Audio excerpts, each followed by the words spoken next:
just gotta love this GoPro. I love what they did with this capture app. So like, to set up this whole like setup on the windshield, a total bitch. But with the capture app, I could see on the phone the shot, which is great. Great job, GoPro. I almost killed 2 kids pulling on my driveway.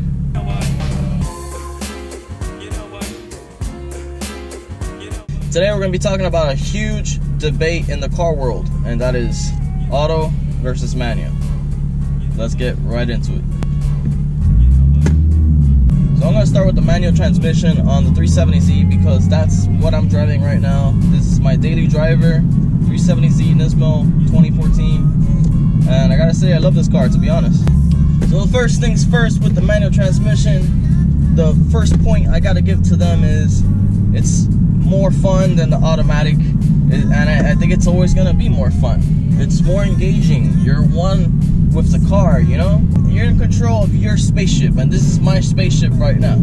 So that's the good thing about manual transmission. You know, you get to decide what gear you're gonna be in, and it's nice mastering the clutch and everything. And it's like having a connection with your car, you know, like a better connection. With the auto, you lose a lot of that. It's just like the car's doing a lot of the work. Here with the 370, you gotta work for it, man. It's not gonna be easy. You gotta work for that shit. But the best things in life aren't free. Yes, it's more work, but more fun. It's always gonna be more fun in the straights, in the curves, on the highway, road trips, getaways, you just rob a bank or something, whatever it is. It's gonna be fun. You ever seen the movie Baby Driver? My driver for every job since we met. You're the best in the business.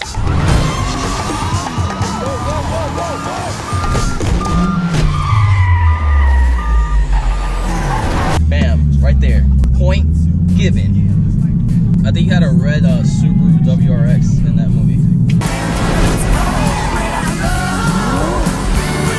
Keep little fact. Another thing about the 370Z manual, I feel like it's a really good transmission. It's built really nice, strong, and it's very direct. You don't really have an issue with the transmission. It doesn't feel like shit. It feels good. That was a hump. That wasn't my transmission. I promise. In the United States of America, I don't know what percentage, but mostly all of the motherfuckers here, everybody rides in an auto transmission. That's just how it is. This isn't Europe where 90% of it is freaking stick shifts.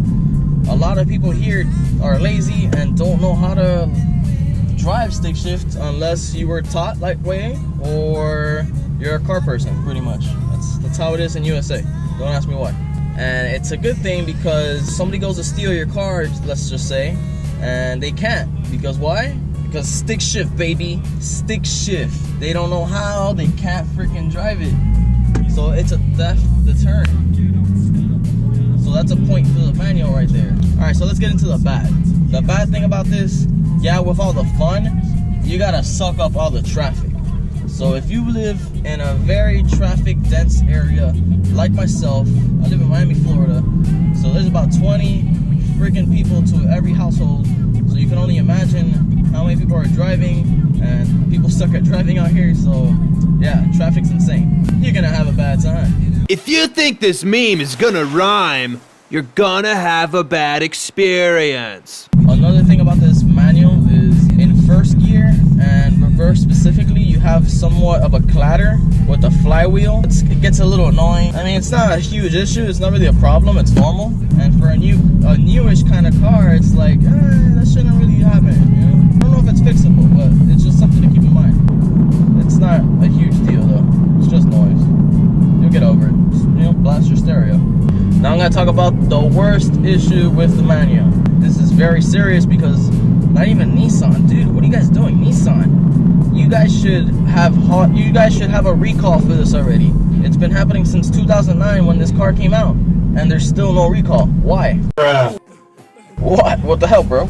Pretty much there's the clutch slave cylinder inside the transmission starts to leak and it fails because it's made of cheap plastic. Your clutch is pretty much going to end up on the ground and you're going to be stranded. So you're going to have to tow it to a dealer or tow it to a mechanic shop or whatever, and it's just going to be a pain in the butt. It's going to keep happening as long as you replace it with OEM. So you have to go aftermarket. If you get that out of the way, I think you're pretty golden. As long as you're okay with traffic, I think you'll be straight. You'll have a good time.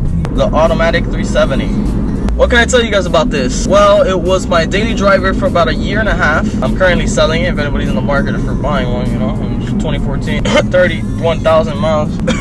I think this is a really good transmission if you're trying to avoid traffic and you don't want to deal with a manual car. This is a really great option. The transmission is very responsive. It's very quick. And the good thing about this is I'm chilling right now.